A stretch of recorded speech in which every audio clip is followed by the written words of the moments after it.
হয়তোবা আমার কথার সাথে একমত নাও হতে পারেন, তবে এটাই সত্য যে যদি ইন্টারিম গভর্নমেন্ট সাকিব আল হাসানকে ওই সময় দেশে ফিরতে দিত, ইন্ডিয়ার সরকারের পক্ষ থেকে পদক্ষেপ নেওয়া হতো, বা সাকিব যখন রওনা দিয়েছিল তখন যদি আসতে দিত, তাহলে হয়তো বা সাকিব আল হাসানের আজকের এই দিনটা বাংলার মানুষের দেখতে হতো না। রাজনীতি করতো, অবসর টাইমেই করতো, যতটুকু করেছে ওখানে স্টপ হয়ে যেত। তাকে নিয়ে এসে যদি বলা হয়তো আপনি খেলায় মন দেন, রাজনীতি এখন নয়, ক্রিকেট প্লেয়ারের মতোই থাকতো। কিন্তু আপনারা আসতেও দিবেন না, আবার রাজনীতিও করতে দিবেন না।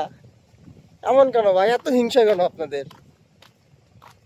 আপনি আসতে দেন, আসে ক্রিকেট খেলতেও কোনো সমস্যা ছিল না। আজকে সাকিব আওয়ামী লীগের সাথে এই সময়টা অন্তত থাকতো না।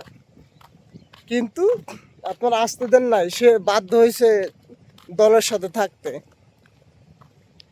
ঠিক আছে, এটা দোষ সম্পূর্ণ ইন্টারিম গভর্নমেন্টের আমি মনে করি, এটাই বাস্তবতা।